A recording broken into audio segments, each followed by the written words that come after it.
Good evening, Crimson Tide Nation. Welcome to the 69th edition of Alabama Crimson Tide Live from yours truly, Jackson Johnson and Trevion Ware, as we are going over the preview of the 2026 Rose Bowl, the granddaddy of them all.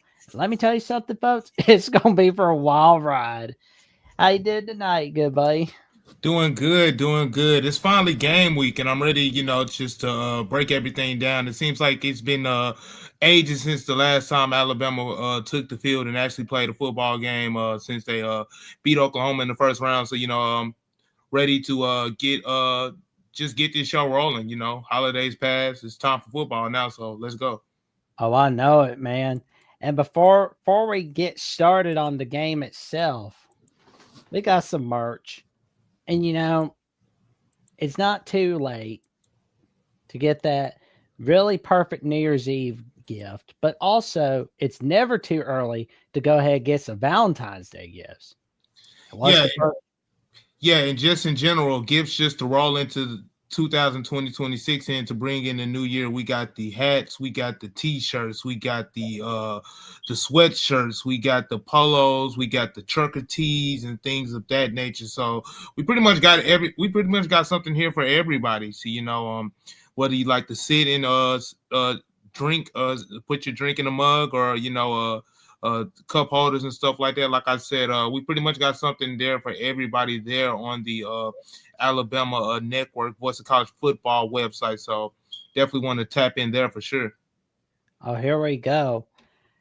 And to really help us understand the Indiana side, they are the host of Indiana Hoosiers Live on Indiana Voice College Football.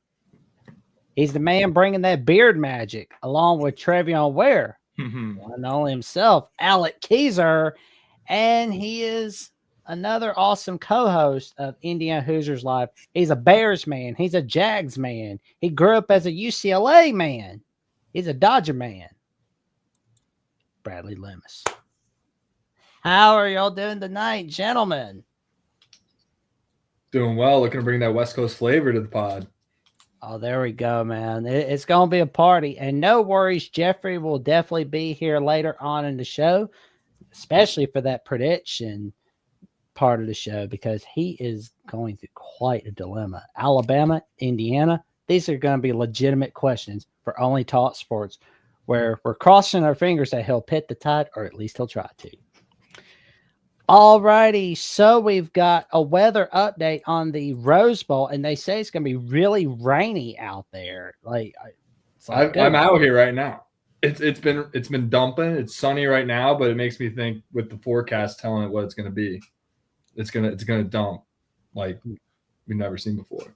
It's nuts. Oh, Jackson, I don't want to cut you off, but Brad, I did want to ask, because Brad is a Pasadena native, so how irregular is it that it's going to rain for this Rose Bowl game? And is this something that is it seems by the reaction pretty unexpected, though? Super unexpected. I don't think it's rained on January 1st in Pasadena since I've been alive. So very unexpected. Don't think I've seen it. I grew up going to Rose Bowl games. I think I've been to maybe a total of like 3 rain games at the Rose Bowl out of like 100. So very, very rare. Only happens in December, like this time of year. But usually January 1st is sunshine and maybe a couple clouds in the sky. Yeah, it'll definitely be interesting to see how both teams, fare in those type of conditions. With Alabama sort of having some limitations in their run game, and Indiana, being kind of a ground and pound team in the forecast, showing some signs of some potential showers, showing up on that on game day. So it'll definitely be interesting to see how we can monitor the weather and stuff like that. But definitely a first. I don't all the Rose Bowl games I've watched in the past, I don't remember there being any rain and stuff like that. You think of Pasadena, California, I think of sunny skies and palm trees and stuff like that. So for us to be getting some rain in the forecast, that's definitely interesting. But hopefully we can hopefully that can die down as we get closer to Thursday. But it's definitely something I'll be monitoring for sure. And we're looking at this post from James Stone, the certified broadcast meteorologist, talking about how the temperature is going to rise from the upper 50s at kickoff to the low 60s by the final whistle, and how the last time there was widespread rain was the 1955 Rose Bowl, Ohio State USC, the fourth season of the Woody Hayes era, where Ohio State got their first national title under him. Did I see Woody Hayes punched a player in the face and that's why he got fired? Was that the video I saw today? Yeah. Oh, yeah, 1978 Gator Bowl.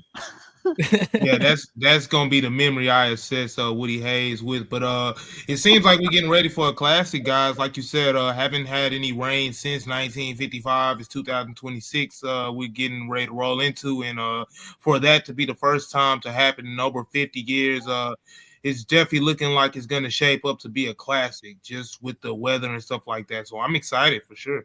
I'll be bringing my rare poncho to the Rose Bowl for the first time. Hopefully you don't got to put it hopefully somewhere, wherever it is. Hopefully you don't have to put it to too much use, man.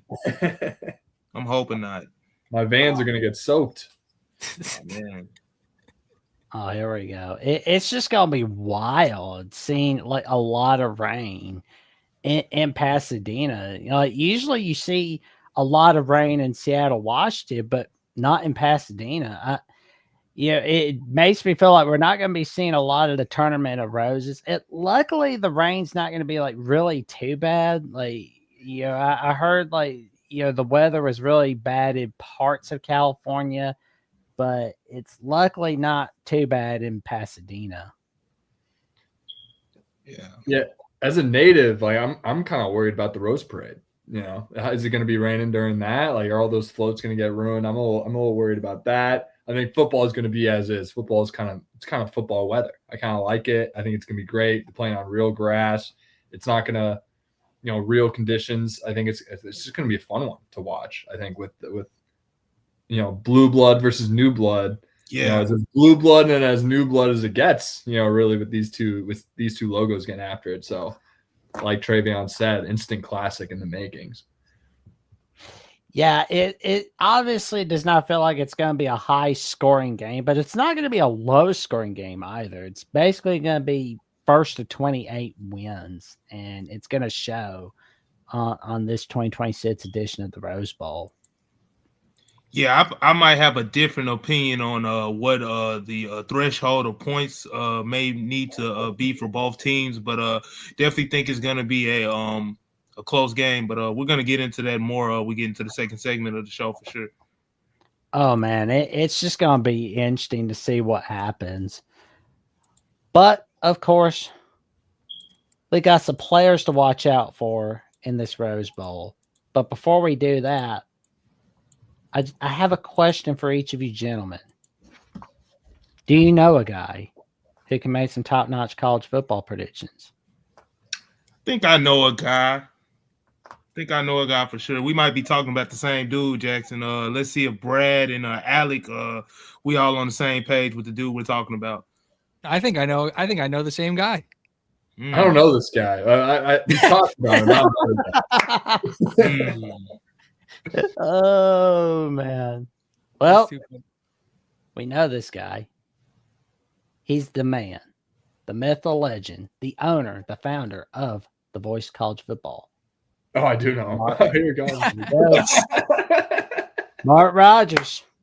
Roll it. College football is even more exciting when you've got some action on the line, and the games are even better when you're cashing in.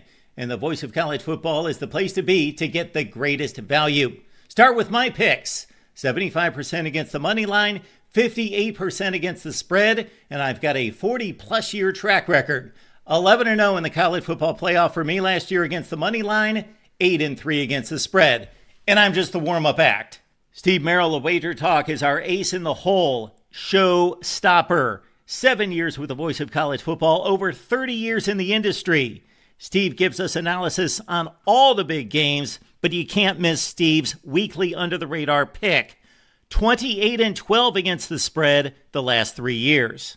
You also get picks from some of our top analysts here at the Voice of College Football, including Corey Bratta, Matt Zemek, and Steve Dace. Check out those numbers. Become a YouTube or Patreon member for just $99 per month. Go to the main channel on YouTube, click join, and then select the betting tier. Do the same thing on Patreon. Make 2025 a winner now. There we go. And that's why you go to Mark Rogers, Steve Gase from the Michigan Podcast, Matt Zimmett from USC at the Voice of College Football, College Wire, Chargers Wire, Corey Brada from the Hawkeye the Storm and Iowa Hawkeyes Live, and Steve Merrill for those holiday nuggets in the under the radar pits of the week. Gaudy numbers there. Oh my. Yeah. Solid track record for sure. Yeah, I definitely want to tap in with them for sure. Oh yeah, I know I am. All righty, so we've got some players to watch out for between Alabama and Indiana, and that's going to be a good one. You know, some people that have not watched the Indiana Hoosiers, I don't know how. I mean, a lot of people are definitely watching the Big Ten title or Indiana, Penn State, Indiana, Oregon. But, you know, for those that haven't, who are the key guys we need to look out for on this game, gentlemen? Brad, you want to take this one first? Oh, man, list goes so deep. I mean, I think it's, you know, with a team that doesn't have a single 5-star on the roster, there's a lot of NFL talent on it, let me tell you. I mean, you could start with the Heisman winner, but I think, you know, a lot of people know who that guy is. So I'm going to go on the defensive side of the ball. Number 6, Mikhail Kamara. I think with a big like injury happening. I don't know if you guys know this. There's a big injury that occurred. Like Kellen Wyatt early in the Oregon game tore his ACL. He's their top edge rusher. He was out for the year, and his backup Stephen Daly came in, number 8. And he hurt himself after the Ohio State game. So it really comes down to last year's All-American, Mikhail Kamara. He's going to be the guy that really needs to step up, particularly in this game. And I could really see them dialing up some packages for him to really make some noise. And when you move up to the next level, obviously there's Aiden Fisher, the All-American, the team captain, number 4. But Ro Hardy, number 21, he's a true sophomore, 0-star recruit. He's one of the more fascinating players. He's like a mini Miles Jack when you watch him. He's so good in coverage. He's so good in coverage, so athletic for his position. He's good in run stop, good in pass coverage. There's really not a whole lot he can't do. And his instinct and his ability to just have his helmet around the ball at all times is something to look out for. You're going to see 21 flying around all game. And then obviously at the DB spot, gotta give my boy D'Angelo Pons a shout out. Number 5, best corner in the country. He's 5'9", but doesn't let Jeremiah Smith bully him too much. You know, he's a lockdown corner, can play zone, can play man, and at 5'9", very aggressive tackling, very sure tackler, loves to lay the wood. So those are the 3 that I would really highlight. Obviously, I mentioned some others, but tons of all-conference guys across that roster, but those 3 are going to be ones that step out on the defensive side of the ball. Keys, you want to do offense? Yeah, well, I haven't wanted to add a couple of guys to that, but I wanted to add something on Pons because I saw somebody today who clearly hadn't watched him play all year be like that he's afraid to tackle, which is hilarious. And you can go watch the film out there of him edge setting against Penn State's left tackle, and like that's not a scenario where Indiana wants to find itself in all the time, right? Where you're lining up the left tackle on the corner. And I don't think any offense or any defense wants that when they go up against any offense. But the fact that he's like not only willing, but wants to put his nose in there. He's extremely physical. I think back to even the tackle he made in the Ohio State game against one of their tight ends. The dude is just an unbelievable football player. And if you look at his size and think that that's what you're looking at in terms of a football player, you're going to have some problems. But I actually wanted to point out somebody else in the defense. I think with the Stephen Daly injury, it becomes really important for Indiana's interior pass rush to generate pressure. It's been the best part of their game really all season. I know the ends have gotten a lot of publicity, but Tyreek Tucker is a name, number 95, not a traditional like nose tackle, defensive tackle in terms of his like, he's not like 6'2", 6'3", 300 plus, but unbelievably fast, really physical, like gets off blocks really quickly. He creates a ton of havoc. Him and Mario Landino, number 97, create an unbelievable pairing at the defensive tackle. We'll see if they end up kicking Landino outside to kind of cover the edge spot. They haven't kind of showed their hand on what they're going to do there yet, so we'll see. But I think the interior of the defensive, like the interior of the defense has to have a massive game. Also on the offensive side of the ball, Pat Coogan, the center. He was Notre Dame center last year during their title run. His ability to diagnose coverages, his ability to stay calm in pressure. He's seen it all. He's played in the biggest games. They're gonna have to rely on him a lot. I don't even want to it's funny that I don't want to shout out Carter Smith, who's the best left tackle in the game, but you got to shout him out because he doesn't get enough respect. He's unbelievable when it comes to defending the quarterback and also obviously in the run game. But Riley Nowakowski, the H-back tight end, number 37, Roman Hemby, the running back, number 1. They're both really good in the screen game. Hemby's great at catching the ball out of the backfield. There are 2 of those guys that they'll use to hit either underneath the Tampa 2 or kind of over the middle if they're not going to drop the backer. And then Omar Cooper Jr., who's Indiana's main guy in the slot. Not that they like to rotate guys around, but he's going to be huge going over the middle of that Alabama defense as well. Yeah, and talk about the receivers, I think when I mentioned NFL guys, I think Indiana has 3 NFL guys playing receiver, which kind of matches what Alabama has in terms of firepower on offense, which is a big reason why they're able to overtake like an Ohio State in a grudge match, because they have playmakers. Number 80, Charlie Becker, really has come into his own this year. And then obviously Elijah Surratt and Omar Cooper, which were the big names we were fighting for to get more notoriety going into the season. Number 13, Surratt, number 3, Coop.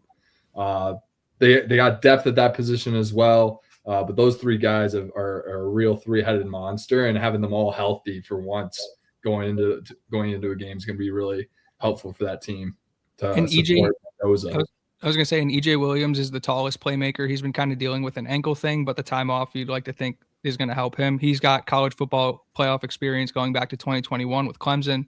He's made a ton of really big plays in games where teams kind of forget about him. He's definitely another playmaker to watch as well. Yeah, now starting on the Alabama side of things, I'm going to start on the defensive side, particularly just because Brad said Indiana had the best cornerback in the nation, and I like to beg to differ. I believe the best corner in the nation is Xavier Brown, a California native who's coming to his own. He's definitely going to be a critical player to watch in the Rose Bowl for sure. Like I said, you talk about a corner that started since his freshman year that's going against several different types of receivers, as a true freshman, even now, and his just ability to cover and just come up and be a physical tackler, diagnose routes and things of that nature. He's a ball hawk. He's somebody that Indiana definitely wants to circle in Alabama secondary, and definitely don't want to throw his way. And sticking in Alabama secondary, another player I'm looking at to be a big factor is Alabama's safety, Bray Hubbard. Bray Hubbard, he plays with his hair on fire. I don't know if you guys have watched him. I love Bray Hubbard. But Bray Hubbard, he's like a throwback Alabama player. He's a hard-nosed safety. He very smart, intentional football player. He plays fast. He really provides a lot of spark on the back end for Alabama, and helps that defense really just play with the intensity that they play with. So those are the 2 names I'm going to definitely circle in Alabama secondary, moving closer to the second level. I mean, moving to the second level with the linebackers and things. I'm looking at Justin Jefferson, Alabama's middle linebacker. Justin Jefferson, he's second in the team. He's second on Alabama's defensive tackles. He helps set the tone defensively. Like I said, just another energy guy that can definitely be a spy on Mendoza and, kind of keep things in check on the second level for Alabama. And moving forward just to the defensive line, I look at a guy like an LT Overton. LT Overton, Alabama's he leads Alabama's defensive line with sacks with 4.5. But numbers don't really tell the story. We're talking about a kid that's a 6'5.5", 6-year kid, has great bend, has great instincts and things of that nature. He missed the last 2 games for Alabama. He didn't play in the first round versus Oklahoma, and Alabama definitely missed him versus Georgia in the SEC championship game. When LT Overton is on the field, he's really there to kind of negate a lot of a lot of the mobileness that a quarterback may show. So, Mendoza, he has some mobileness to his game. I see he has 6 rushing touchdowns on the season. But with LT Overton being there, he's definitely a player that can definitely eliminate that and make him Mendoza, kind of play from the pocket and not extend plays and things of that nature. So that's for the defensive side of the ball. I'm pretty sure Jackson has a couple more names on the defensive side of the ball, but offensively, just going into Alabama's explosive wide receiver room. I mean, as you said, Indiana has some NFL guys that can definitely stretch the field and make life easier on Mendoza. But I think Alabama just does it at a different level. You're talking about a guy starting out with Jeremy Bernard. He's kind of Alabama's He's kind of Alabama's the catalyst of Alabama's offense.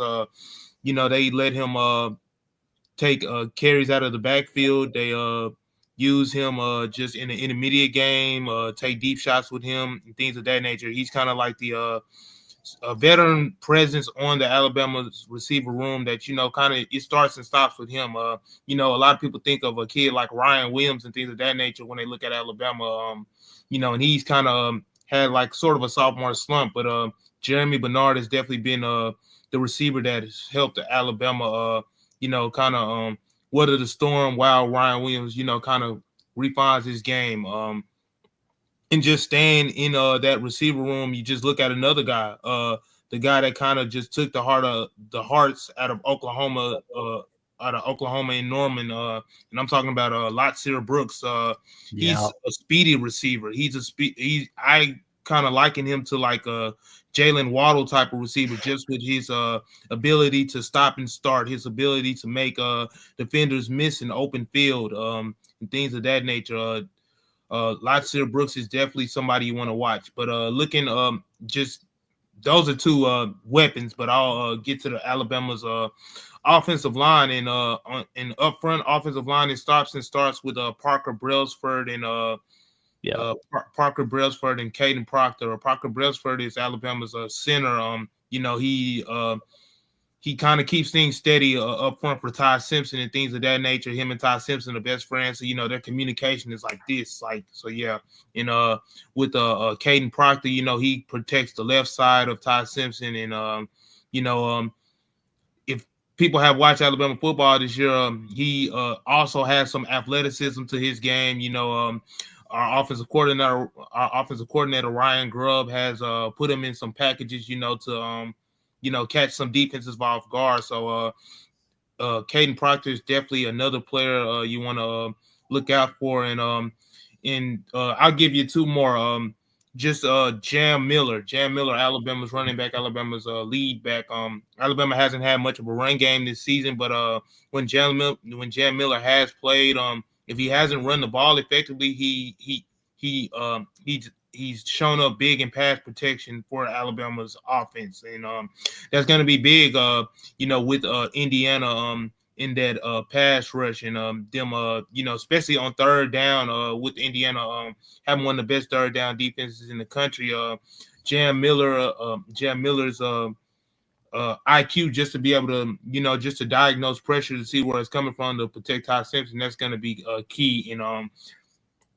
And lastly, another player I'm also going to highlight on Alabama's offense. Some people might say I missed a few guys like a Ty Simpson, like a Ryan Williams, but those guys are there. Another guy I'm going to be looking at is just Josh Cuevas. He, like Jam Miller, also is a very instinctual football player. He helps a lot in pass protection. He's like the security blanket for Ty Simpson. Like I said, just he does a combination of all things. He's able to block, he's able to, diagnose pressure, and just being that security blanket for Ty Simpson, that's going to be key. So gave you 3 guys on offense, gave you 3 guys on defense. I don't know, but I probably was long-winded. I'm pretty sure Jackson has some guys to add, but those are the guys off the top of my head on offense or defense that Indiana fans will definitely want to look out for on Thursday. Oh, agreed. I mean, you said it. I mean, Isaiah Horton is definitely a guy to look out for on offense. I mean, Daniel Hill, I'm curious to see what he can bring on Thursday, against the Hoosiers.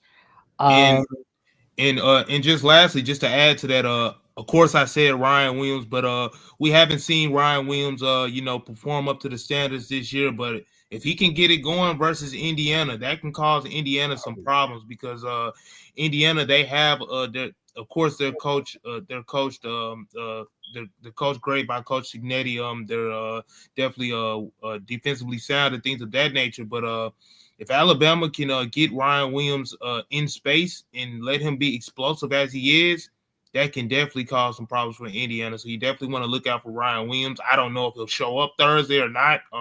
He's kind of disappointed me before in games where I thought he would show up and he didn't. But if he shows up, that's definitely going to be a problem. So there you go. And Yahtzee Pierre is another guy to look out I didn't even for. say Yahtzee Pierre. Oh man, he brings that magic, man. And Keon Sabb's pretty good, no doubt. Caleb Edwards, I can't wait to see what he can bring.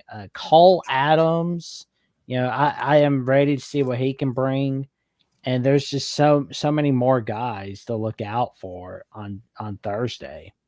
Yeah, but to just put a ball on what Jackson said, definitely another guy he listed, Yahtzee Pierre. That's Alabama's leading sack artist. I'm not particularly sure how many sacks he has on the season. Last time I checked, I think it was 9, closer to 10. But he's definitely Alabama's best pass rusher. And if Alabama can turn him loose versus Indiana's front seven, and he can kind of get in the backfield and make life hard for Mendoza, that can definitely turn the game. But just to wrap everything up, those are players on offense and defense side for Alabama that definitely be players to note on Thursday to look out for.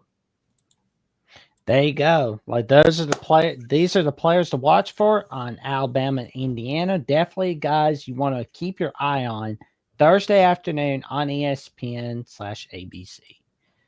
But before we get to our next topic, you're shopping on Amazon for New Year's Eve. You're doing some last second shopping, early shopping.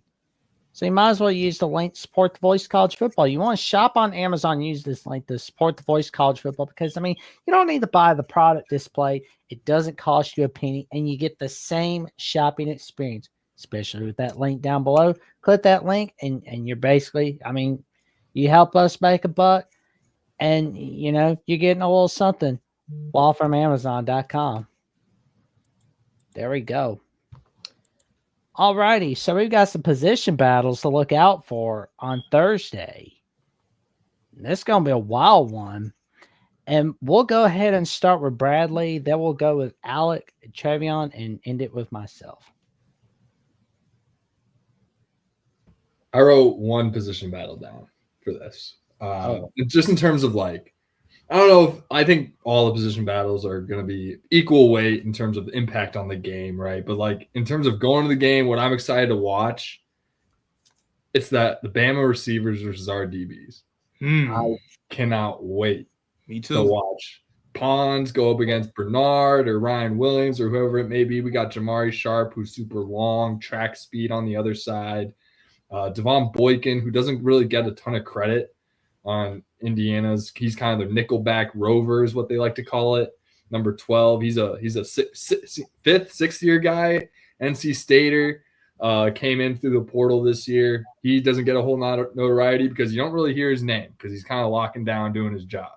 And then, we got one of the better safety pairs in the country on the bat to back that all up with Amari Farrell and Lou Moore, who sweet Lou Moore was a kind of an Indiana boomerang, was a Tom Allen guy, went to Ole Miss last year, came back in the portal to kind of finish what he started here at Indiana. And him and Amari Farrell were roommates way back in the day and are really good friends. They have that chemistry on the back end. Sweet Lou Moore is an All-American this past year, is a fifth-year guy.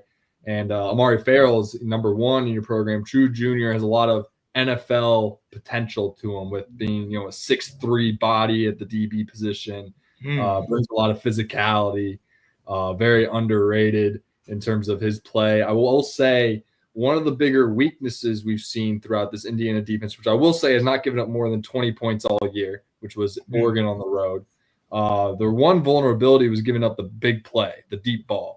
And, you mentioned the Ryan Williams and Brooks, the speed threat, right? That is an avenue for Alabama to potentially find some success, right? And on a defense that hasn't really given a whole lot of success to their opponent this year.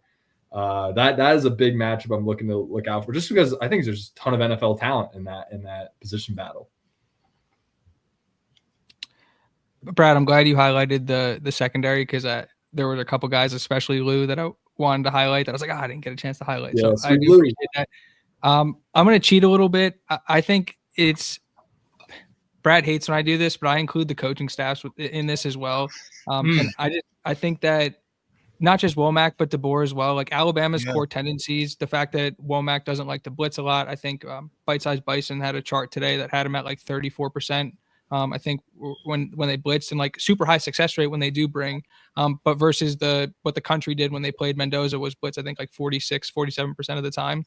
And then on the other side of it, like, yeah, Alabama's pass game is phenomenal, but you're going to need two dimensions to beat this Indiana team. If you're just going to sit back there and let Bryant Haynes hunt Ty Simpson, like Ty Simpson is an unbelievable quarterback. He's a tough dude. Like watching that guy take hits against Oklahoma and just keep getting up and keep firing.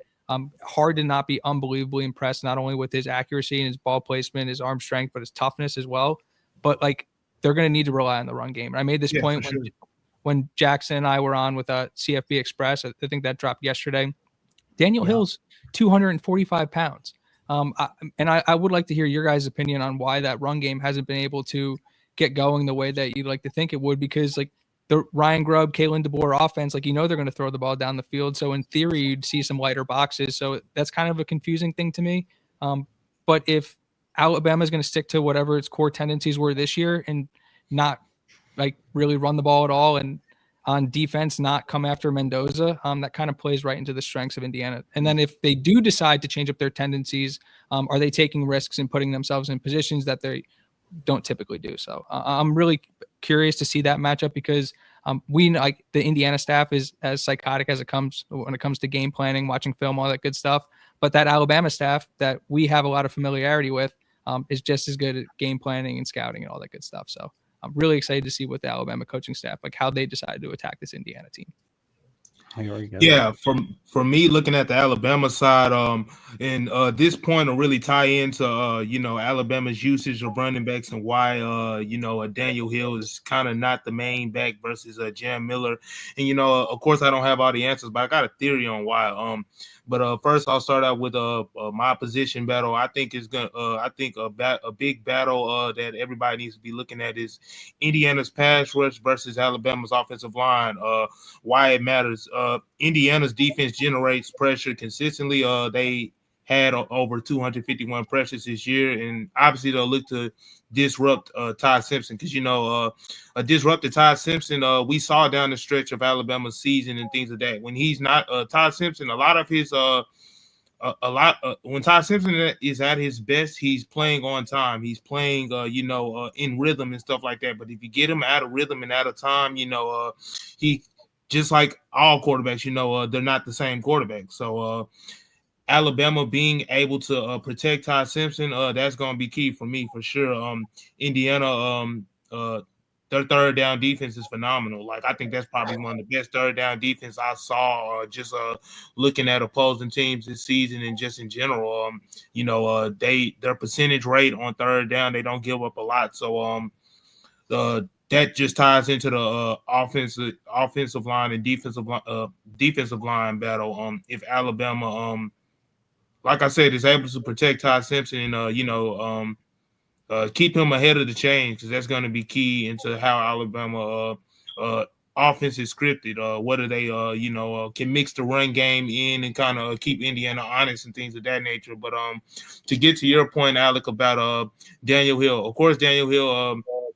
When I look at Daniel Hill, I think of him.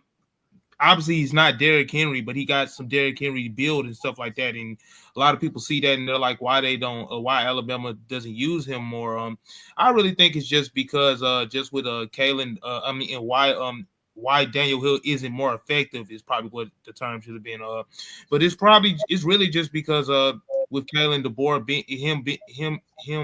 this being his second year in Tuscaloosa, he's still trying to build up his roster and get his athletes, get his certain type of builds at certain positions, whether that's offensive line.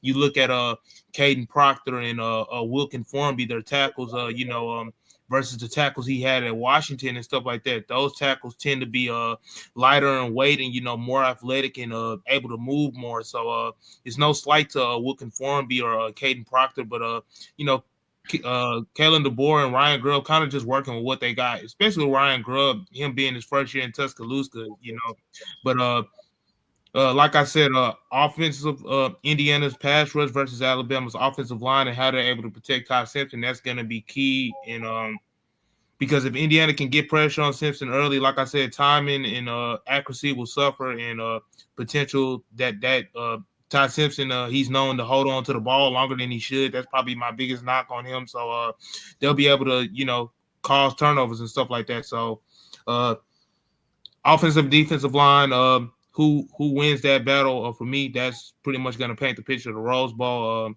going to hand it over to my guy, Jeff. He just joined the show. Hey, guys. How's it going? Definitely was really excited to be on this show for the Indiana-Alabama Rose Bowl matchup. It's well known that I like both teams. And I used to be the Hoosier host on the Voice of College Football before you guys. I did that for a few months, so that was pretty fun before I came over here to the Alabama channel. But Alabama is my favorite team, but Indiana is I have a massive soft spot for the Hoosiers. The worst program in college football. It just basically in the Power 4, Power 5, and now what Signetti's doing and what they've done the last couple of years. It's one of the best stories I've ever seen. Yeah, the rebrand crazy over there. I love it. So I think this is a classic matchup of like David and Goliath. And it's crazy that Goliath is the underdog. It is ironic. I don't think enough people are actually talking about how interesting this game is. I mean, you think about that aspect of one program being bad and the other program being the best in college football history, arguably. And then you also look at the fact that the coaching staffs are switched. You've got Signetti now at IU. You've got half, almost it seems, of Alabama's staff was from Indiana. It's not getting the strength coach. Yeah, the strength coach, co-offensive coordinator, defensive coordinator, a lot of it. Safeties coach. It's crazy stuff. It's like I love like both fan bases are chirping at each other, and like the common thing with Indiana is like, oh well, they didn't have fans before 2 years ago. That's not true. I don't know. And then Alabama fans are like, Indiana sucks, and it's like, yeah, but you got half the staff. So what are you talking about? So the discourse back and forth on this is hilarious, and I'm enjoying it.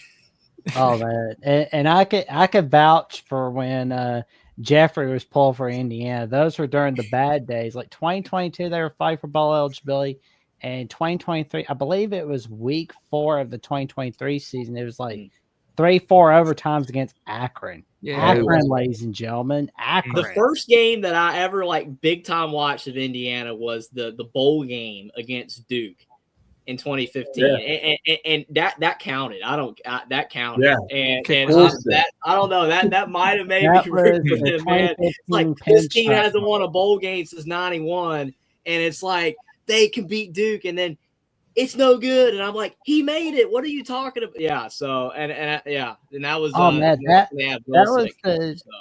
that's pretty crazy. Yeah, that was the 2015 Pinstripe Bowl, and that was the 5th year of the Kevin Wilson era. I mean, it's ironic that you look at like Indiana's bowl drought, right? They haven't won a bowl game since '91, and they have all those close losses: Utah, Duke, Ole Miss, Tennessee. The Tennessee game was heartbreaking. That was a joke, that game. They should have won that game. Man. But yeah, just so many crazy results there, of why I do root for Indiana. But I mean, talking about this game though, for Alabama, for me, the biggest matchup that I feel like Indiana actually had an edge on was the D line. Like they've done so well on defensive line this year, And then Stephen Daly's unfortunate injury, that freak accident injury when he was celebrating, it's tough. And I feel like Indiana is going to suffer a little bit there. I don't think it's going to be drastically bad, like that they're going to be just a completely different defense. But I don't know how as effective they're going to be pressuring Todd Simpson with just Kamara and the two guys on the inside, because I think that they're going to have to go with a sophomore who doesn't really play. His last name's hard to pronounce, but Ndukwe. Yeah, Ndukwe. I didn't want to say it wrong. But he hasn't played much, but I mean, he's got a lot of potential, but that's a big loss because they already lost Wyatt for the season, and then losing Daly is like, man, that hurts. But the thing is that to me, that's the biggest battle on both sides, is like whose defense pressures the quarterback more. Can Ty Simpson be pressured? Can Fernando Mendoza be pressured? Because Ty Simpson does hold the ball too long. I think Mendoza does a better job of getting rid of it, but even he, when he's been pressured, has made errors. I mean, the throw against Iowa, he was pressured and he threw the pick. I mean, obviously, I think a couple of those is because EJ Williams broke off his route, a couple of his picks this year. But the thing is that both quarterbacks, when pressured, can make mistakes. Any quarterback, when they're pressured, can make mistakes. I think that definitely which quarterback is pressured more is going to be a big, benefactor of who wins or loses this game. Yeah, and just to tie into your point, Jeffrey, before we move any forward, just another matchup that could, determine which quarterback, holds the ball longer, who'll be pressured more, and things of that nature. I like to see what Mendoza can, what Mendoza and those Indiana receivers can carve up against Alabama secondary, because like I said, I kind of beat my chest over Alabama secondary.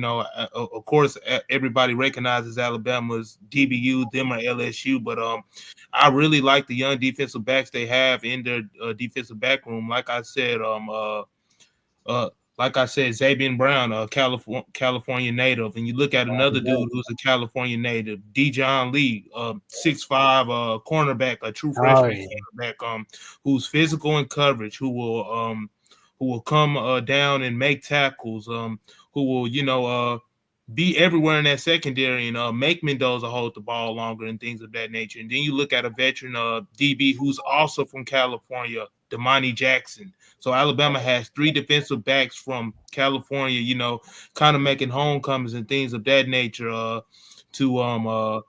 for Mendoza to deal with. And I just think about just some of the other talented defensive backs in their secondary. I already mentioned Bray Hubbard, but they also have young players like a Red Morgan, who's a kind of a smaller defensive back, but he packs a lot of punch. Like literally, like he will be the first to the pile to make a tackle on the running back. He welcomes contact. He doesn't run from it. So Alabama has a number of physical DBs in their secondary who aren't afraid to be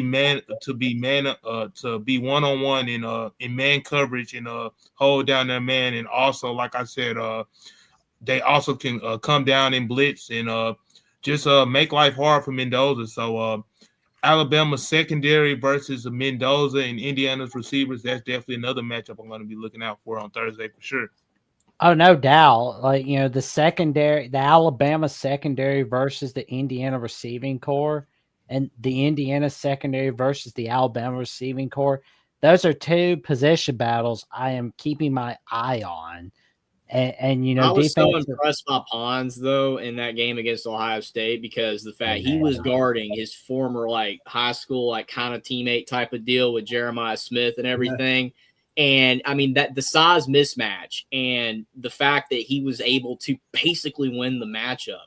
If he could do that against Bernard, that would be huge, because I mean Indiana's receivers, they are really, really good at not necessarily getting separation, but making contested catches. Surratt is one of the best contested catches receivers in the country. I mean, that's why, he's not going to blow you away with speed. He's not going to be a top draft pick for that reason, but he's just so freaking solid.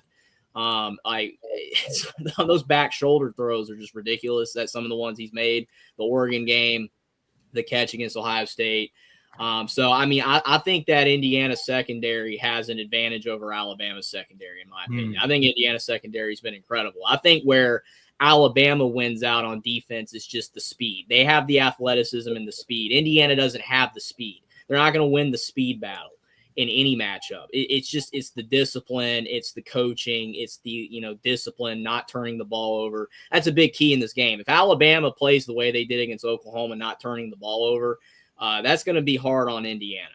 But if Alabama succumbs to mistakes like they have had this season, that's going to make it a lot easier for Indiana to win. Because Alabama, when they don't turn the ball over, is a much better football team. Any team is like that, but Alabama seems like when they do turn it over, they kind of fold. They kind of crumble. They've done that a lot this year, which is very discouraging, and would like to see cleaned up in the future seasons under DeBoer. Because we've seen in several games this year when they turn the ball over, it's not great. They just kind of fall apart. So they can't turn it over. I think both teams match up very well. I think another advantage Indiana has is running the ball. I think that running the football, Indiana, if they can do what they did like against Ohio State, where they run it good enough, that will take a lot of pressure off Mendoza. I don't think Alabama's going to run the ball much. They have not been able to run it all this season. That's a big reason that they lost the games that they did. We cannot run the football to save our life. Daniel Hill's a bruiser, but he gives you 3 yards every time, and Jam Miller has been hurt all year. So that's not great. I think that Alabama is going to have an incredible day from our receivers if we're going to be able to knock off Indiana. And I don't know. They haven't done that great. Early in the year, we were throwing the ball great, and Simpson was putting up Heisman numbers, and it's all kind of collapsed last few weeks. And even against Oklahoma, it's not like it was incredible. The turnovers from Oklahoma was a big reason we won. So I don't know. It's very interesting.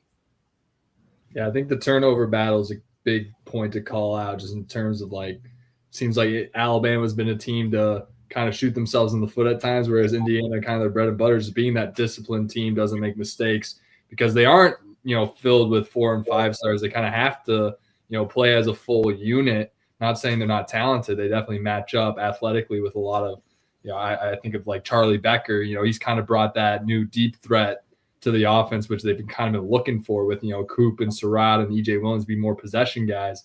Becker can kind of take the top off the defense. So he brings that new speed element to them. But anyways, it's that turnover battle and their ability to just the running the ball situation. Just, I think, time of possession, Alabama's going to be throwing it 40 times and Indiana's going to try to run it 30 times. So I think the time of possession factor of it, just the fact that Mendoza might have the ball for most of the game, could really favor Indiana just in terms of, who's going to come out victorious.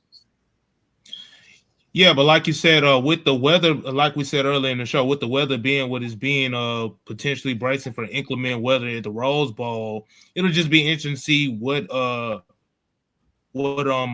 adjustments Ryan Grubb makes for Alabama.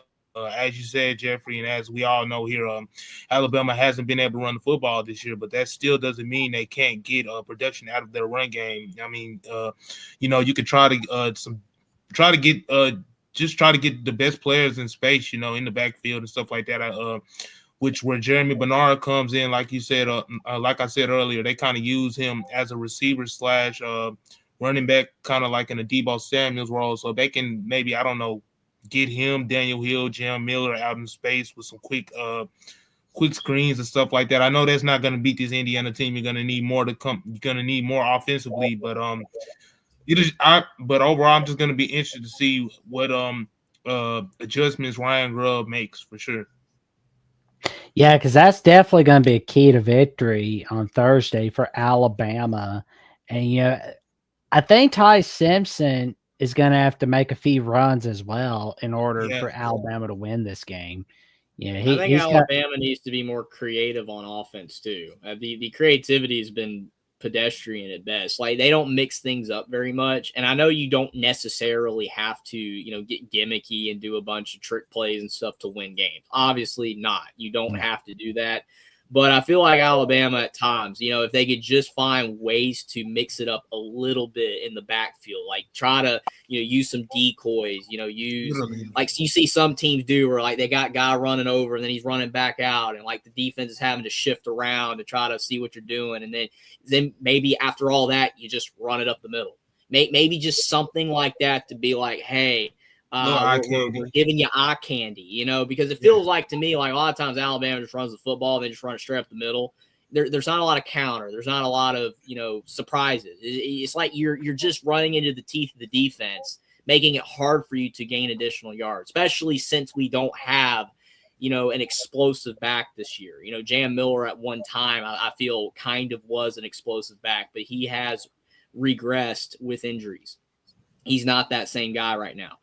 And Daniel Hill is a bruiser. He's just not fast. If he can get in space, he can barrel down the field, but it just rarely happens because we don't open up lanes for the running game. And I feel like that the offense is just that's not the focus. That's the thing. Like Kalen DeBoer when he was at Washington and now he's just not the focus. I think that if they would try harder to make it more 50-50, and incorporate more, distinct plays for that, they would do better. But they're just not doing it. So they just kind of are like, hey, the offense is what it is. We're not a running team. We're passing the ball. We've got the receivers. We got a great quarterback. And that's fine against most teams. But if the team that you're playing is good enough to slow down your receivers, good enough to force Ty Simpson into a mistake or two, you have to be able to run the football enough. You have to be able to mix it up. You have to be able to try to retain the ball so your defense is not having to go out there and then it gets tired. Because I feel like in a lot of games this year, Alabama's defense has gotten tired because we're punting the ball all the time. And that's not great. That's why Indiana has actually benefited because, that people say, well, they don't score a lot of points sometimes. Well, they also hold the ball a lot and they make it where their defense is on the sidelines and they're catching a lot of breathers and they're not wore out. So, Alabama should take a little more page of the playbook there on that regards and try to at least run the football, make more of an emphasis. But I don't think they're going to do it. I think they've already given up on that this season, and they'll probably hopefully do better next year. But, I mean, we're talking about a college football playoff game. If you're not running the ball well at this point in the season, you're just not going to. Yeah, and it works really against Alabama because Indiana finds a ton of success stopping the run, and they do it with 6 in the box. They play a lot of 5 DB sets, and they're still one of the top rushing defenses in the country. It's not like they have to stack the box to stop Alabama from running the ball from what it sounds like. So it's really going to come down to that Alabama pass game to find success on the offensive end and put points on the board. Yeah, you can't be trailing 17-0 against an Indiana squad. Not going to work. Because you're trailing 17-0, you're going to lose big time. But here's what you can do is make sure you got a lot of explosive plays against this Indiana defense. Because, like, I noticed where when Indiana was going up against Penn State, they allowed quite a few explosive plays, particularly from Nick Singleton. That was the best game Penn State played all season. And I still believe that. That Penn State was on a heater that day. Like, I know they played better the rest of the season too, and they won out, went 7-6, but man, that they legitimately played good. And that's not to excuse Indiana because I feel like that was one of Indiana's worst performances for real. But at the same time, Penn State played like the top 20 to 15 team they were supposed to be that game. Ruckenmeyer played good. The running backs played well. I mean, they had a good game, legitimately. They used the crowd too. There was I don't know if it was a full stadium, but there was 100,000 plus there. They were loud. But one of the last big plays Penn State made to put them in scoring position where they ultimately scored their final touchdown was a little bit of flashback for Indiana fans where the ref actually boxed out D'Angelo Pons and he wasn't able to get to the hole in time. He had to go around the ref, and that's why Singleton was able to break into the open field, and he ends up down the field. But no, Penn State showed that's the blueprint to beat Indiana. No team in the college football playoff is going to have the crowd noise.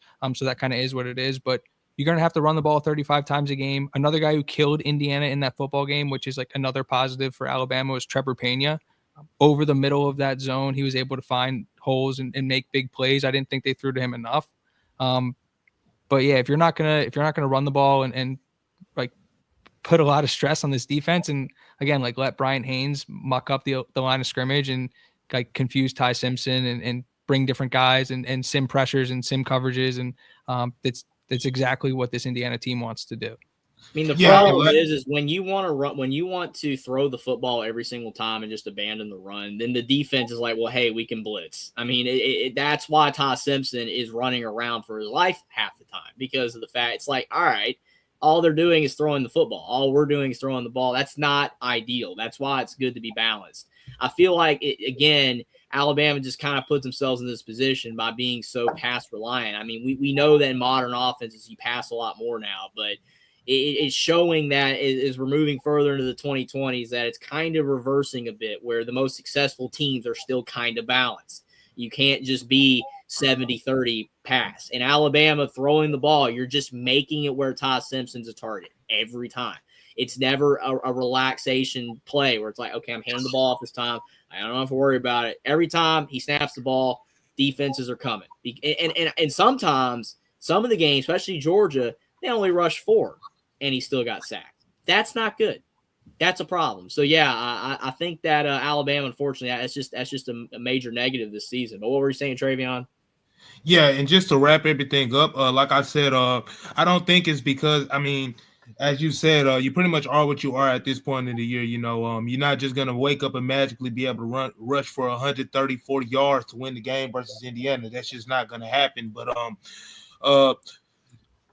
I really just think, like I said, I think it's just because, you know, Alabama pretty much it's a personnel thing. You know, Kalen DeBoer still is only his second year in the program, and Ryan Grubb's first year in the program, and they're trying to get the type of personnel that they want at each position. And like I said, just looking back at the offensive lines that he had in Washington and looking at the ones he had in Tuscaloosa, I just look at those type of body builds and stuff like that. Those guys were kind of slimmer and were able to move more. And that, like I said, that's no slight to Wook and Formby or Caden Proctor. But you look at Caden Proctor, the dude 6'7", 330 whatever pounds, and a lot of people have just said on social media, just in general, and even I've said it, the dude probably needs to lose weight. I mean, but that's neither here nor there. Not trying to tear down Alabama's offensive lineman personnel or nothing like that. But that's probably why that is what it is. But just to close this segment out, just one last position battle I think is gonna be key.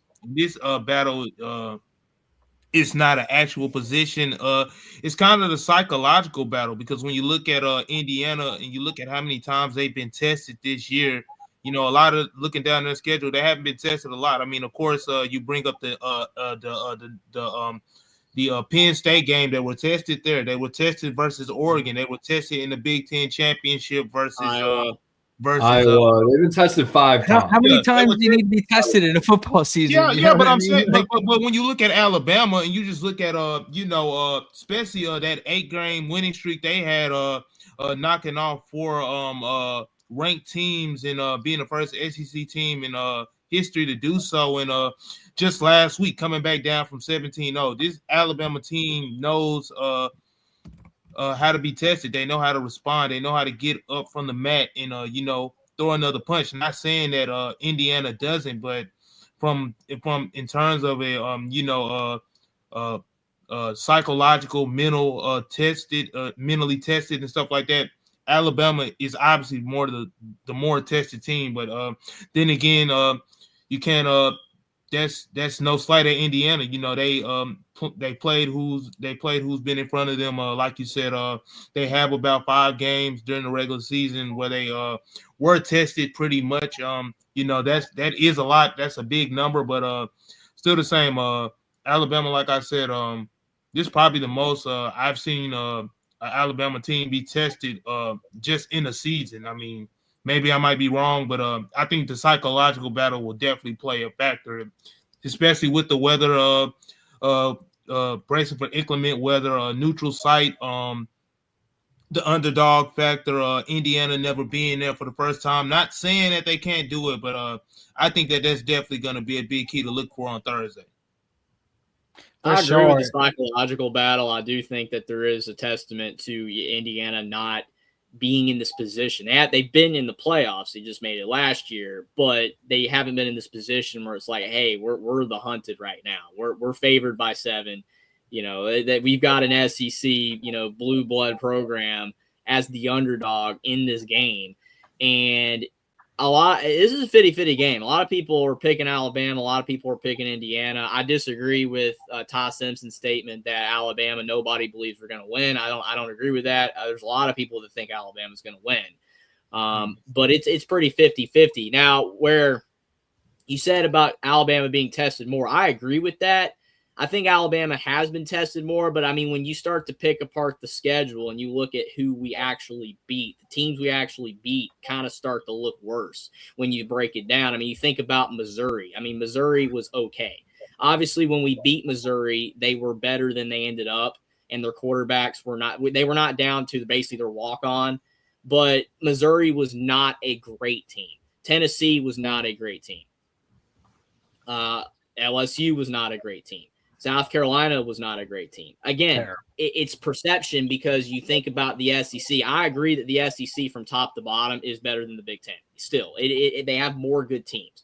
But the Big Ten at the top is very comparable to the SEC this season, and they were the last couple of years. And Indiana did beat Ohio State. They did beat Oregon, which are 2 of the best wins in the country. Alabama's win over Georgia was fantastic. That was an elite win, maybe the best win of the entire season. We barely held on, but that was a fantastic win. But Missouri, that's okay. Tennessee's okay. These are more comparable to the Iowas and the Illinois that Indiana beat. LSU was poor. Auburn's not that good, even though Jordan Hare is an incredible place to play, kind of like Penn State. But yeah, and the Florida State loss, it was week 1, but that was not a good loss either. So Alabama's been tested more. Alabama did have the harder schedule, but when you start looking at it up and down, it's not like it's this massive gap here.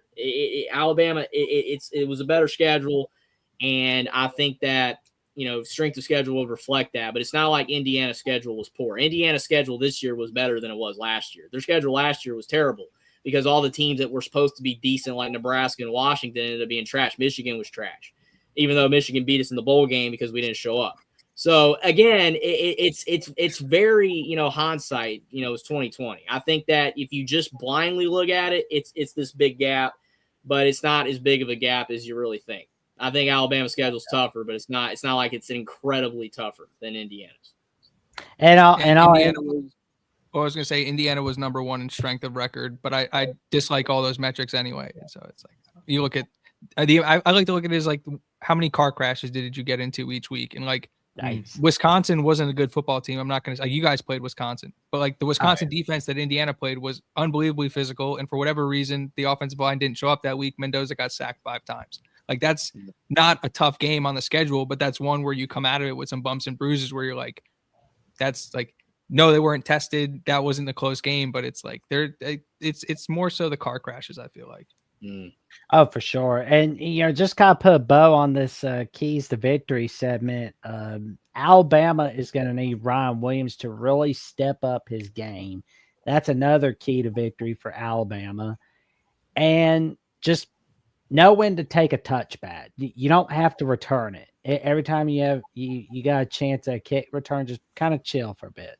Well, it's going to be interesting too because Indiana supposedly is going to have Frankie back. It's likely that he'll be back, and he basically touchbacks every time. Like it's not a problem if his leg is 100%. The other guys that Indiana has had kicking, they kind of aren't that good, and their kicks are short.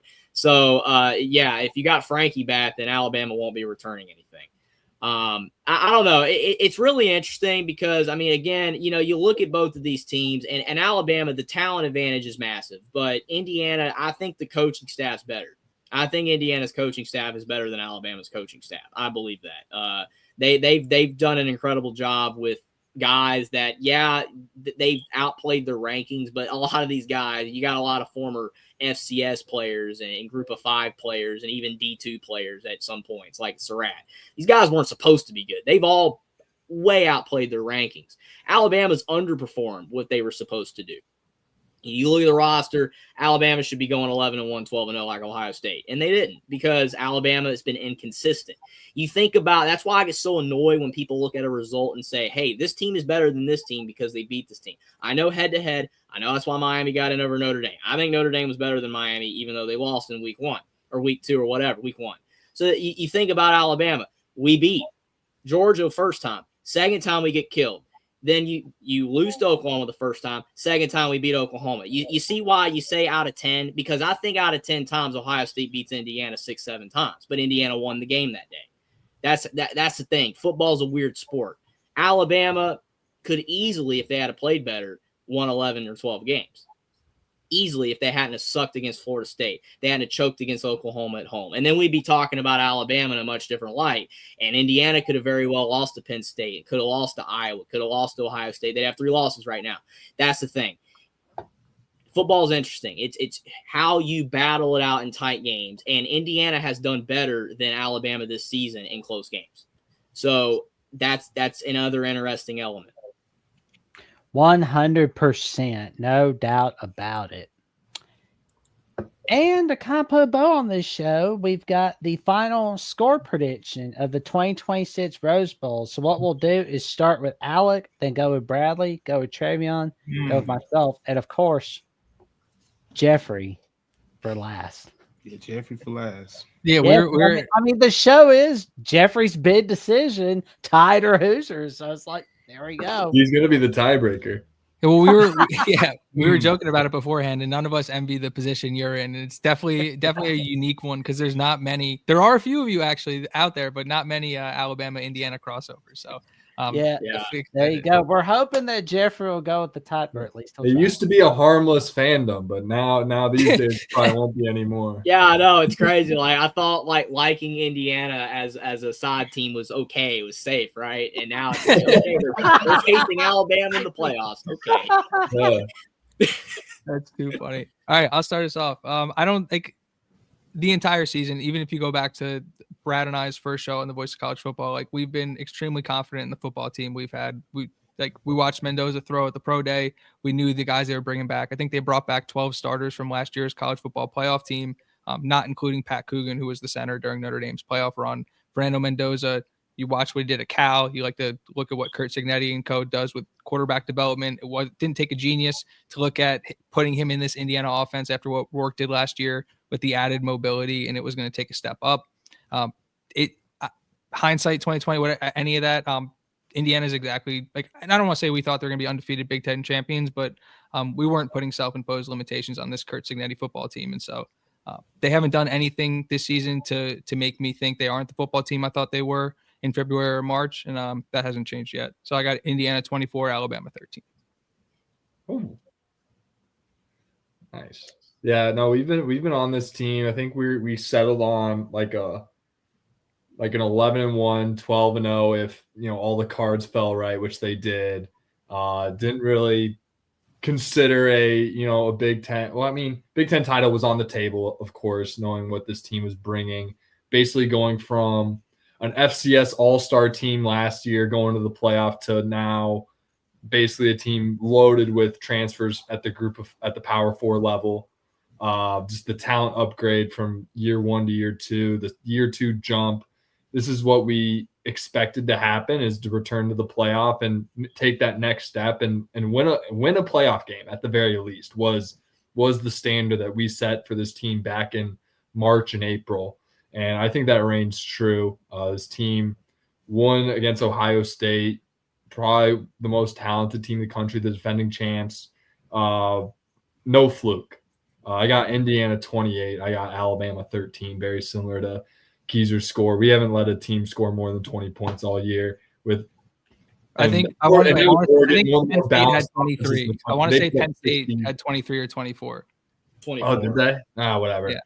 Anyways, stat correction's a theme on our show. But Oregon's been one of the best offenses in the country, and we held them to 20 points. One of the more balanced teams offensively, and just knowing Bama can't run the ball, it's hard for me to imagine this type of team scoring more than one touchdown. So really, Bama's only shot is to really shut down our offense, and I don't see that happening. So I got 28-13. First off, I respect both you guys and your predictions for sure. I mean, obviously, you guys have reasons to feel the way that you feel because Indiana has been a good team this year. They have surprised a lot of people. They surprised me as well. I didn't know Mendoza was gonna come like that this year. I mean, I'm really impressed by Mendoza. I definitely think he's a NFL quarterback. We'll definitely be seeing him on Sundays next year. And I think that'll definitely play a factor in the game. But still the same. I just think about this Alabama football team and all that they've been through. Like I said, I think the psychological battle will definitely play a big factor. I mean, I know that's not going to help you score any touchdowns or stop any touchdowns, but I definitely think that that's going to play a factor. Just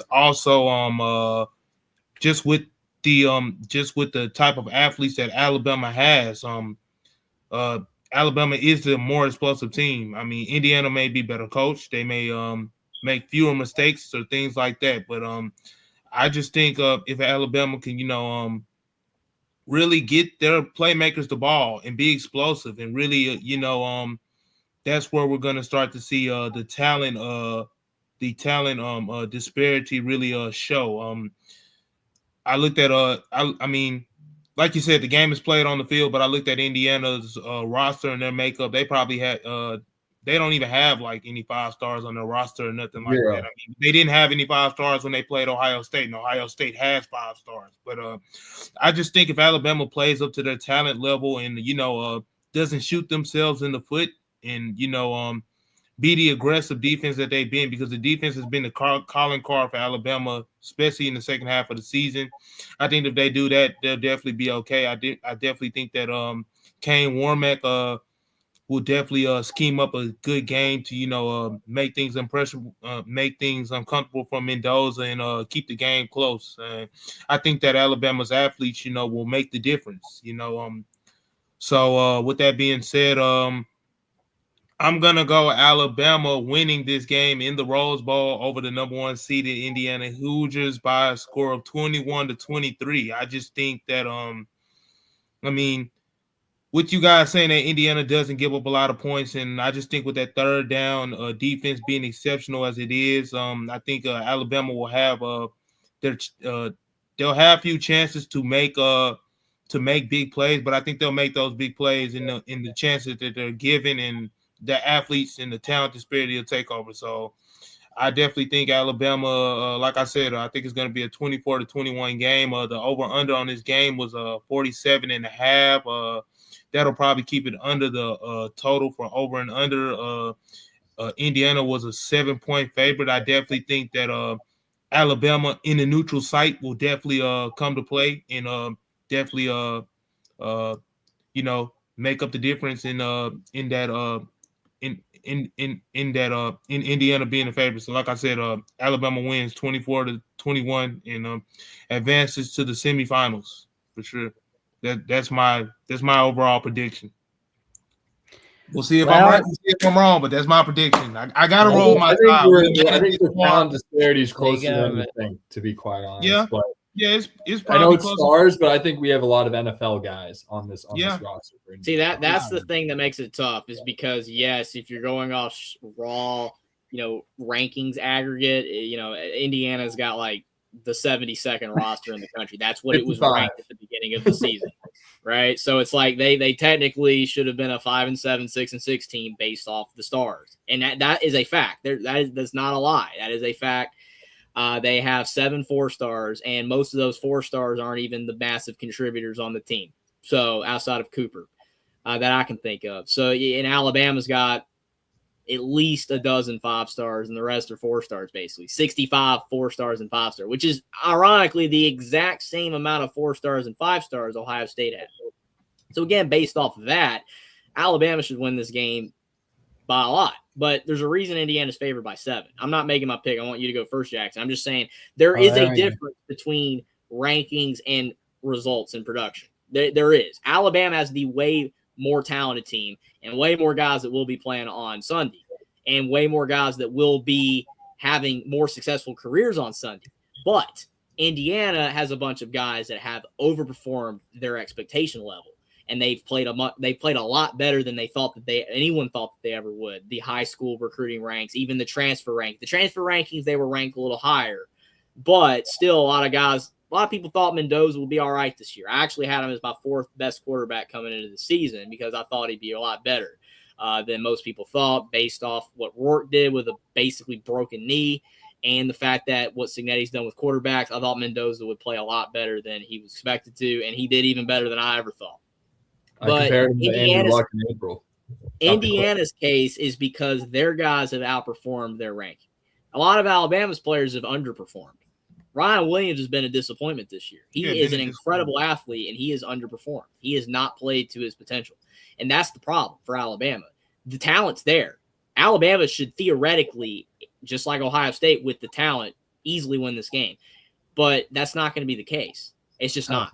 It is going to be a dogfight for me either way. But the Indiana production has matched the Alabama talent.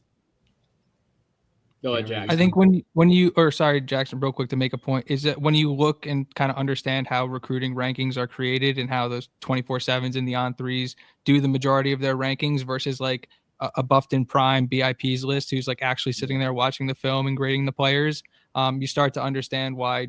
And I don't want to say like you can completely ignore 24/7s and on-3s and all that, because for the most part, like it is a predictor of success. Like it's not hard to look at a good football player and be like, he's going to be good. But I think when you look at this Indiana team specifically, I think you can make a strong argument that most of this roster was severely overlooked for a lot of for reasons that they weren't physically developed in high school. And to Jeffrey's point, like if this game was played when all of these guys were seniors in high school, it would be pretty ugly. But they're not. They're going to be different aged in college, and so it plays a factor. Well, for me, and I said it on CFB Express with Alec and Rockin' Rant, and I've said it on the comment section on Only Talk Sports on one of the live chats, and I've said it to a few other people. I believe Alabama can win this 28-24.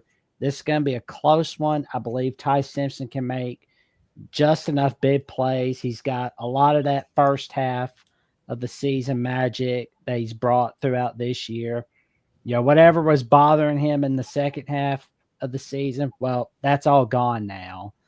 And I believe this Crimson Tide team can really get things done on defense. They can put just enough pressure on Fernando Mendoza, and Indiana cannot be able to allow big explosive plays. That's been one of their weaknesses throughout this season, and I think Alabama can get just enough explosive plays in the second half against Indiana with a 28-24 victory in the 2026 Rose Bowl.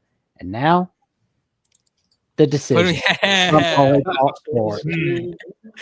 Well, I mean, the thing that makes it tough is because I think that Alabama, when at their best, is a top 3 to 4 team in the country, and they can beat anybody. They proved it when they won in Athens.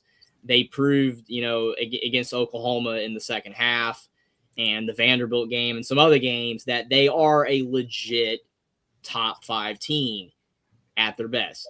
But at their worst, they kind of suck. I mean, we've seen some really bad football this year from Alabama. They're probably the most polarizing team left in the playoffs. I mean, you think about the other teams, you kind of are what you are.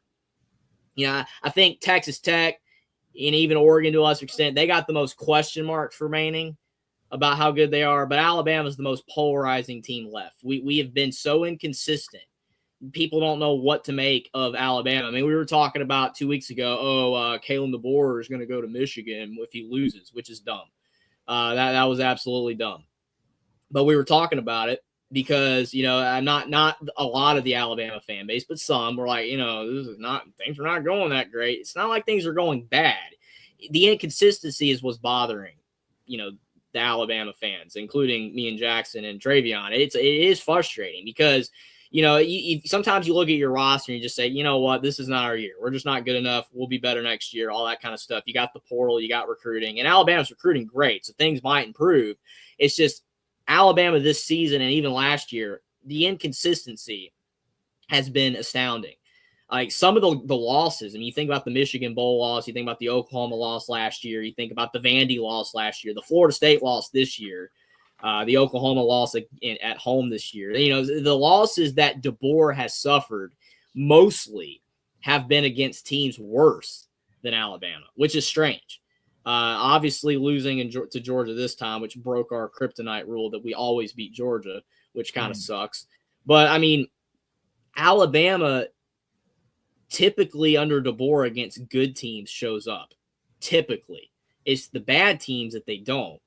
I don't know how true that is because it's still a small sample size because, yes, again, the Georgia loss, that kind of breaks that rule a bit.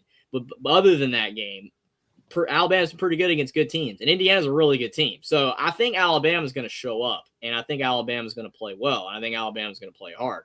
My problem is I just can't overlook how inconsistent Alabama has been. The thing that worries me about Indiana is the fact that the layoff, how long they've been off from playing. I don't like that. I think it is too big of a gap. You know, Alabama played last week. Indiana hasn't played in 3 weeks. I think that is tough. I also think there is a psychological factor in the fact Indiana is this aura that they're in right now. Like, hey, we're the number one team. We're undefeated. Never have done this before. And people don't know what to make of it. People are blown away that Indiana is good. That, you know, like it blows people away. That's why so many people are mad about it, which makes me laugh that people are mad about Indiana. I love the mad about Indiana memes. It's great because think about it. I mean, you're mad about the worst program ever in the Power Four percentage wise and all time wins, which that got erased with Northwestern now. Being good for a couple years. I can understand if Indiana's good for like the next decade and you're like, I'm tired of it. But 2 years, that's a little brief to be mad. I don't know. But I wonder how Indiana is going to fare having the layoff, no Daly, because Alabama's healthier now. Alabama did have a lot of injuries. They're getting Overton back. That's something that you guys might have talked about before I got on here. But, you know, Overton being back, Alabama's getting a lot healthier. I think that is going to be a big advantage for Alabama. I think that at the end of the day, though, I really don't have a big gut feeling on this game because I think it's going to be a one-possession game, like one-score game either way. I think it could go literally either way. It's pretty 50-50, but I think Alabama makes a mistake. I do think Alabama makes a mistake. We've turned it over a lot. We made a lot of errors this season. They're going to play well, and they're going to have a lead at some point in this game, probably third quarter. But I think Indiana comes back and wins. I think Mendoza leads another game-winning drive like he's done so many times this season. And Indiana wins 27-24, the back shoulder throw to Surratt in the left corner of the end zone. I think Indiana gets it done. There is a really good shot Alabama wins. And I know that a lot of people out there will be happy that Alabama does win because you think about it. Like, if Alabama wins, Bama's making the championship game. I think if Indiana wins, Indiana's making the championship game. Sorry to Oregon and Tech. I just think the winner of this game makes it to the championship game. And Alabama is a bigger ratings machine. Now, IU's getting more ratings now. They are doing a lot better in the ratings, but Alabama's still a bigger draw. I think a lot of people are going to want Alabama to win, and they're going to be disappointed if IU does win. But the thing is that Indiana win is not going to hurt your ratings that bad. Indiana's got a lot more fans now. They got a lot more viewers. But I think that Alabama's going to make a mistake, and I think IU does end up winning. But I really don't have a major gut on this game because I think that out of all of these games, quarterfinals, this is going to be the best game, in my opinion. There you have it, folks. The decision from Only Talk Sports, where he went with the Hoosiers. He tried to go with the Crimson Tide. Hey, I mean, I'm going to be sad either way. I mean, I don't want Alabama to lose. This is going to suck, but I mean, if I'll be sad as well. I will be, because I mean, it's like you'll be happy either way. Yeah, I will be happy either way. I mean, my thing is like, will Indiana ever have this good of a team again? I think they can. I really do think Cignetti can have this good of a team again, but this is a special team. You know, it would be tough to go out, kind of like how Oregon had the great year last year, and then they just blew it against Ohio State. That would be horrible for IU if that happened. I don't think that's going to happen. But if it did, that would be horrible. At least a close loss, you know, they would still suck. But, like, you know, hey, they were a really good game. It could have gone either way. But you don't want to get destroyed like Oregon did after the man. Yeah, I know when Jeffrey's going to be watching this game, he's going to go, no. It's going to be a whole lot of yes, no.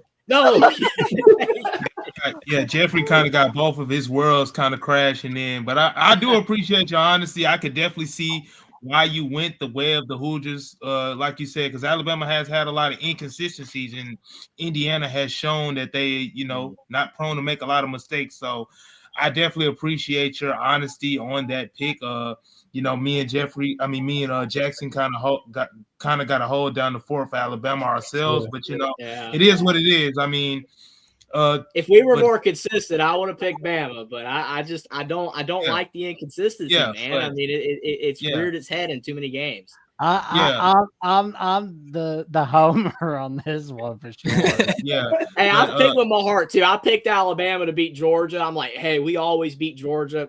that was not good. But to just wrap it up, I mean, it is what it is. You're talking about a game with two teams that are, two teams that are different in a lot of ways, but have similarities, and styles make fights, and I believe this will definitely be a good fight that we'll see on Thursday for sure between the Hoosiers and the Crimson Tide.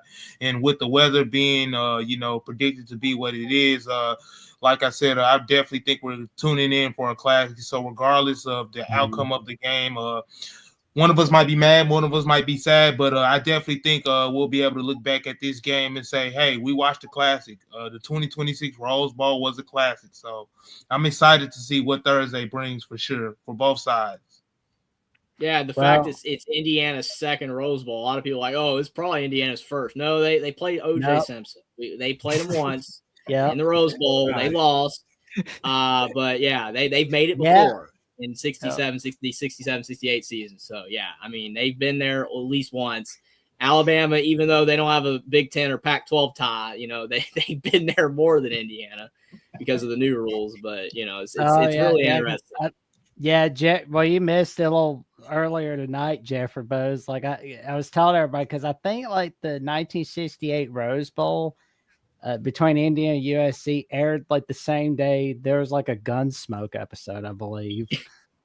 What is funny though is the amount of Indiana fans that don't know that they've been to a Rose Bowl before. Because I have talked to some, and I'm not saying that they're the new. It was in living color, ladies and gentlemen. They did not know they've been to a Rose Bowl. I'm like, you've been to a Rose Bowl. You've been to one before, Then you subsequently sucked again for like 20 years, but you've been to one. That is what is so interesting to me about Indiana is like whenever they've been good historically and there's been brief moments, they've sucked immediately after. Like they were good in the 40s, then they sucked when McMillan left. And then they were good in 67, 68. 45 national champions. Yeah. Mallory had a couple moments and then they sucked. So it's just like, is this the one time Indiana is going to be consistently like they can have a consistent run of like a decade or so? And it starts with a guy from Nick Saban's staff. I don't think that's an accident. Yeah. Oh, no doubt. It was a gift from Alabama, right? This could definitely be the start of something big for Cignetti in Indiana, knocking off the Goliath in Alabama. So, Thursday, I'm definitely excited to see what happens, from both perspectives. Regardless, it's either going to be a monumental win for Cignetti or it's going to be could be a monumental win for Kellen DeBoer, So first for both programs, regardless. One thing I think we can all agree on, I feel like the winner of this game is more than likely going to the national championship because I just don't see the winner of Oregon Texas Tech going to a natty. Oregon does not scream national title team. And neither does Texas Tech. Oregon's about a couple years, maybe 1 year away. They're super young. Texas Tech kind of first time in the show with the oil money. It just might not be their time yet. Texas Tech is not as cool of a story than it is Indiana. It's not even close. But, I don't care what people say. It's not as cool of a story.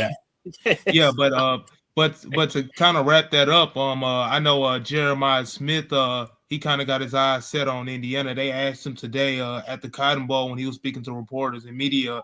They asked him who he'd rather see. He said, "Oh, we're going to see Indiana again." So he kind of got his eyes set on those Hoosiers already. But Caleb Downs, he said he wanted to see Alabama. Him being a former Alabama defensive back. So it's a lot of rooting interest on both sides. What if it's Bama Georgia? But oh my God, you were doing sentences. We get a third time of that. This boy's Everybody bringing it kept saying it's back. going to be Ohio Gross. State, Michigan 3 times. Well, now you're going to get Bama, Georgia 3 times possibly. Come on. Oh, bro. But like Oh, I man. That's said, what happens when you open up the playoff, man. You're going to get these multiple rematches. yeah. I like love the revenge games. Mhm. Those are my favorites.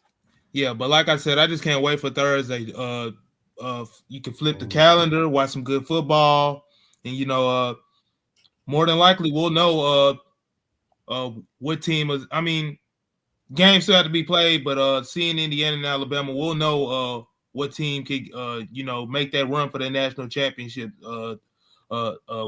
trophy. So regardless, either one of our shows, whether it's on the Hoosiers network or the Alabama network, we'll be feeling pretty good about where we stand after this game. So I'm just excited overall for sure. Who needs to Definitely no Ryan Kalen DeBoer getting fired talk, please, if Alabama No. loses. I don't want to No. hear that. No firings. He's fine. We got great recruiting coming. I'm tired of people wanting to fire people. If Indiana went 8-4 next year and Indiana fans were calling, I'm done. I am done. Okay, Won't happen. We're just This is canceling what everything. we say to people that fire up that give out that Kale DeBoer hot seat horse dung. Yeah. There we go. That's what we do here. We don't throw the baby out with the bathwater here at the Voice College Football. We go with our heads, not thinking otherwise. We don't do that here. So there we go. We make sure to think logically, and we go by debate, discussion, and analysis. Those are the rules for sure. And just kind of like wrap it up. It's gonna be fun to see what happens on Thursday. And today's also a fun day with it being the 43rd anniversary of Bear Bryant's final game, Alabama beating Illinois in 1982 Liberty Bowl. Yep, only time we've played Illinois in school history though. That's 21-15, right? Yep, 21-15. That's correct. I'm not as good as you, but I got some of them. Oh, there we go, man. Hey, who knows? There might be some articles on some of the past history of Alabama football. Oops. Yeah, Anyway. well, Alabama, Indiana's new history because we've never played. So There we go. That's new We're history. in the moment. Oh, man.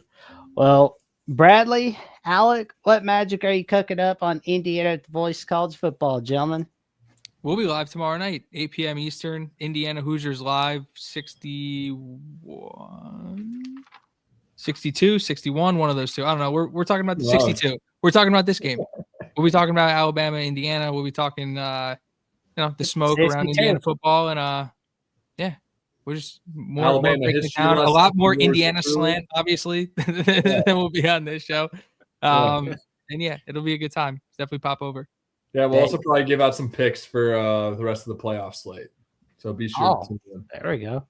Oh, man, y'all are going to throw a party like Alley Cats on the Risk Cats. That's for sure, man. That's going to be a party. I'm going to refrain from singing the song, Jackson. You know I want to, but Well, we'll tell you, though. Tell your friends, your family, and the cashiers at Poets about the magic that Alec and Bradley bring all right there on Indiana at the Voice College Football, where they discuss the Hoosiers and the magic that Indiana's been bringing all throughout the Big Ten. And Jeffrey, what magic are you cooking up on Only Talk Sports this week, good buddy? Well, I'll definitely be live for sure on New Year's night. After all the games are over, that's going to be chaos as always, regardless of what happens. It doesn't matter who wins. I'm going to have a fiery chat, I'm sure, coming my way, regardless. So definitely going to be excited for that. I don't know if I'll go live. Probably not on New Year's Eve. Probably not. I would love to go live after that game, but probably not. But I will do for sure on New Year's Day night and have more content coming with Will and D as well, our good friend, Notre Dame fan. So people say, I'm like, Jeffrey's, he's pulling for Notre Dame for his friend. I'm like, well, yeah, because I didn't want him to lose that bet. And he lost that bet anyway. It sucked, man. It's like, come on. But, it is what it is there. But, yeah, we have good shows as well. Also follow me on X as well for more updates on my channel. And also Alabama, the Voice of College Football. We're live every Monday. And Tuesday, I'm not on that show. And Thursday and the post-game show, we got a lot of great content. And check out Indiana, the voice of college football. Check out all the voice of college football channels. But these two guys, they know what they're talking about. Even if Mark disagrees with them on how great Indiana actually is. And I think he's coming around. I think he's finally coming around. We are getting him. Once you beat his Buckeyes, you got to make him turn around something. Well, we had him on in March and we had him on in August, and we swayed a win out of him. So we're definitely we got him from 8-4 to 9-3 preseason. We did that. That was us. There you go, man. There you go. And Travion, you got some magic cooking, not only here at Alabama, the voice of college football, but at Bama Hammer. What's the magic? Yeah, me, obviously I write for the Bama Hammer, the Powered by Fans cited, just really just diving into more of this matchup with Indiana and Alabama, some transfer portal news and things of that nature. The players talk tomorrow, so definitely going to be hearing some more stuff about that, and really just putting some stuff together. Just even talked about how Kane Warmack plans to defend against Heisman winner Fernando Mendoza, and stuff like that. So really just a lot of writing, a lot of watching football, and just breaking down and dissecting things with you, Jackson, tomorrow when we do our show tomorrow at 6 p.m. We're gonna have some recruiting bites and just other news as we lead up into game week for the Rose Bowl. So I'm excited about that. But other than that, nothing really. Yeah, just chilling, waiting for game week. I'm ready to watch some football. I'm tired of writing about it. I'm tired of talking about it. I want to see the game. I'm ready. So, we got some bowl games tomorrow if anybody cares. look, appetizers, but I guess I could eat. I guess I could watch. So I'll make sure to be watching them. That's for sure. Although App State didn't seem like they were having a good day today. Last I checked on them anyway. Yeah, they lost Aguilar, man. That's why Tennessee had such a great year. Oh man, but yeah, check out tell your friends, family, and cashiers post about the magic that Travion brings at Bama Hammer, all right there, and all right here on Alabama Crimson Tide Live and on Primetime Live tomorrow night, as he and I will be discussing quite a lot about Cam Coleman. Can we persuade Cam Coleman to come over to Bama? Travion believes so. And I'm getting around to it. And a lot of players are transferring to rivals now. So, Indiana had a few guys go to Purdue back in the Tom Allen years. So, if we could take an Auburn guy, I guess, who cares at this point, right? Yeah, and then just to tie into that, Alabama did just sign Auburn's offensive coordinator, Derek Nix, to be their wide receivers coach. And, he recruited Cam Coleman and has a good relationship with him. So I'm trying to tie the dots together. I mean, I don't have a lot of. It already sounds like it's signed, sealed, and delivered to me. But. Come on, Cammy. Come on, Cammy. We'll talk about it tomorrow for sure. You want to come to a winner. You want to come to a winner. You don't want to just be doing just enough to go 5-7. Come on into a winner. Oh man.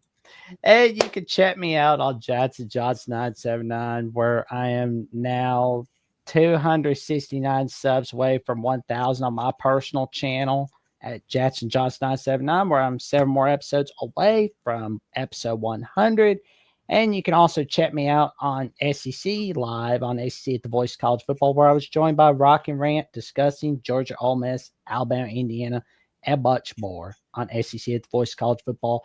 And for more updates, what I've got going on SEC at the Voice of College Football, Alabama at the Voice of College Football, and the Jats Zone, check me out, JatsVOCFB on @/Twitter and on Instagram and Threads, JatsandJots543908. And with that being said, we wish you all to like, comment, subscribe, click on the notification bell to Alabama at the Voice of College Football so you never miss another video or another episode whatsoever. And we will be seeing you tomorrow night, 6 p.m. Central Time. We'll be seeing you after the Alabama-Indiana matchup Thursday night. And we'll be having the first edition of the call-in show for 2026 with Jeffrey and myself Friday night, 10 p.m. Eastern. And roll Tide. I was gonna let them get their go Good luck Hoosiers. to the Hoosiers as well. Oh, Nah, y'all I can don't get wanna to go No, Hoosiers. this is a home Tide. game for you guys. We'll let the Roll Tide go. Well, on we the- got a on show the tomorrow. Inside We'll get it channel. out. Don't worry. Yeah. All right. I appreciate you guys having us on, Jackson, Yes, it's Travion, fun. Jeffrey. Oh, thank Very much you. appreciate you guys. Love the channel, love the passion, love the knowledge, and we'll definitely be tuning in this week for sure. Appreciate it. Well, good night, folks. Good night, everybody.